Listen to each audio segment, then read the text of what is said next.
Salut les amis et bienvenue sur le 8e numéro du programme Les secrets du bien-être de santé au pluriel TV. Comment se débarrasser naturellement du bégaiement en 5 étapes. Avant tout, abonnez-vous à la chaîne et activez la cloche de notification afin de ne rien rater de nos prochaines vidéos car nous publions de nouvelles vidéos chaque semaine. Selon l'Organisation mondiale de la santé (OMS), le bégaiement peut être compris comme un trouble émotionnel ou comportemental de la parole, caractérisé par une répétition fréquente de sons et de syllabes ainsi que par des hésitations ou pauses fréquentes dans la conversation. On distingue deux types de bégaiement. 1. Le bégaiement évolutif qui survient lors d'un trouble psychologique, divorce, mésentente familiale, conflit, deuil, éloignement. 2. Le bégaiement neurologique, avec cause organique, trauma crânien, maladie neurologique, accident vasculaire cérébral, qui disparaît lorsque la cause est supprimée. Toutefois, le bégaiement se manifeste sous deux formes à savoir. Le bégaiement clonique, répétition de syllabes, je veux papa partir, et le bégaiement tonique, blocage sur les consonnes explosives D, G, K, P, T, je veux popo partir. De plus, certains facteurs favorisent le bégaiement. Entre autres, on a 50% des enfants qui bégayent présentent des retards de langage. Des apprentissages trop précoces, propreté, lecture, etc. peuvent générer chez certains petits un bégaiement qui signale une situation de stress. Il en est de même chez les enfants anxieux, perfectionnistes ou phobiques. Le bégaiement peut survenir dès l'acquisition du langage, chez les enfants âgés de 2 à 4 ans. À l'âge préscolaire, autant de filles que de garçons bégayent. Toutefois, à cet âge, 3 fois plus de garçons que de filles bégayent. Le bégaiement disparaît plus souvent sans intervention particulière chez les filles que chez les garçons. Dans certains cas, le bégaiement s'explique par des troubles neuromoteurs. Cependant, dans la majorité des cas, le facteur psychologique est indéniable. Il suffit de constater que la personne bégaye d'autant plus qu'elle est troublée émotionnellement.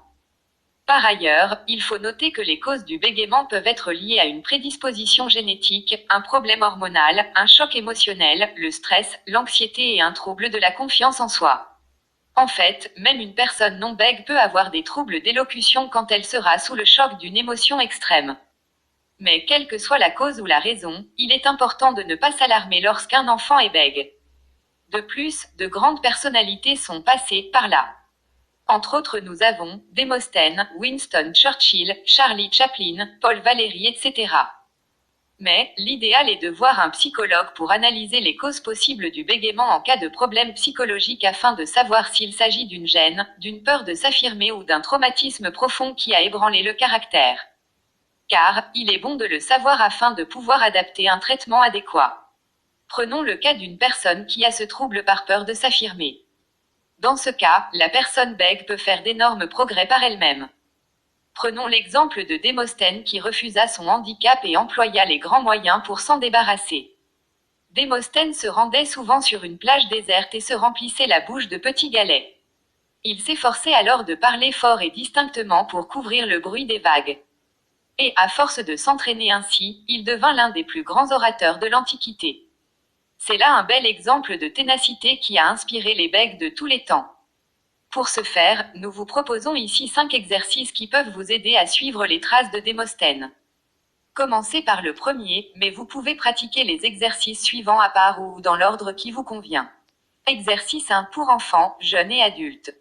La pratique des activités qui font disparaître temporairement le bégaiement comme le théâtre, le chant ou encore la lecture à voix haute sont à privilégier. Il est en effet intéressant de noter que la plupart du temps, une personne qui bégaye le fait rarement lorsqu'elle chante, murmure, lit, etc. Exercice 2 pour jeunes et adultes. Faites un peu de relaxation et répétez une affirmation positive telle que « Mon élocution s'améliore de plus en plus chaque jour » ou « Je sens que mes paroles sortent facilement et sans obstruction ». Choisissez bien une formule et tenez-y strictement. Répétez les affirmations par série de 10 en les comptant avec les doigts. Faites 1, 2 ou 3 séries selon le temps dont vous disposez. Alternez des séries d'affirmations répétées en pensée et à voix haute. Observez la différence de facilité entre les deux. Exercice 3 pour jeunes et adultes. Retirez-vous dans un endroit isolé. Criez n'importe quoi pendant quelques minutes. Sortez votre rage ou votre peine de la façon la plus directe, parlez ou non. Ne faites pas d'efforts pour articuler. Ne jugez pas votre façon de parler. Agissez sans hésitation. Exercice 4 pour jeunes et adultes. Parler et articuler des sons, mais il faut que ces sons n'aient aucun sens précis. Vous pouvez partir des syllabes de la langue française. Cependant, vous devez les recombiner de façon complètement nouvelle. Essayez de varier vos sons et de ne pas les répéter. Parlez avec énergie et autorité. N'hésitez pas à fantasmer et à vous imaginer discourant brillamment devant l'élu de votre cœur ou une foule en délire. Bien sûr, au début, vos essais ressembleront au babillage d'un bébé, car vous aurez tendance à prononcer 2 fois la même syllabe. Mais peu à peu vous formerez des mots étonnants. Vous aurez vraiment l'impression de parler dans une langue étrangère ou même extraterrestre. Note, cet exercice est bon pour vous car vos problèmes de bégaiement proviennent beaucoup de réflexes conditionnés reliés à votre langue maternelle. Par contraste, le fait de laisser sortir des sons non signifiants et illogiques vous permet d'activer des zones inexplorées de votre cerveau. À longue, vous parviendrez ainsi à reconditionner positivement votre débit vocal. Exercice 5 pour enfants, jeunes et adultes. Vous pourriez faire beaucoup de progrès en faisant de la lecture à voix haute. Faites-en systématiquement tous les jours au moins une demi-heure. Si les conditions le permettent, parlez très fort comme si vous étiez devant une foule. Autre solution, l'origine du bégaiement peut ne pas être seulement d'ordre psychologique, sans être pourtant neuronal. Par exemple, un taux bas d'histamine peut être provoqué par un excès de cuivre, pourrait causer le bégaiement. Dans ce cas, évitez les sources éventuelles de pollution par le cuivre. Consommez également des aliments et oligo-éléments riches en 1. Vitamines B3, B5, B6, B9, B12, choline, C. 2. Zinc, manganèse, molybdène. 3. Augmentez aussi votre consommation de protéines. Découvrez dans la barre de description et dans notre boutique en ligne des recettes d'aliments sains, riches en vitamines et protéines. Et 50 recettes de cuisine aux orties que vous pouvez cuisiner chez vous du fait de sa teneur en protéines. N'hésitez pas non plus à consulter un orthophoniste, thérapeute qui l'habilité à traiter cet handicap. Si besoin, les séances chez l'orthophoniste peuvent être complétées par des psychothérapies telles que les thérapies cognitivo-comportementales, qui donnent également de bons résultats. Ce sera tout pour cette vidéo. N'oubliez pas de la liker, la commenter, la partager, de vous abonner à la chaîne et d'activer la cloche de notification afin d'être notifié de nos prochaines vidéos.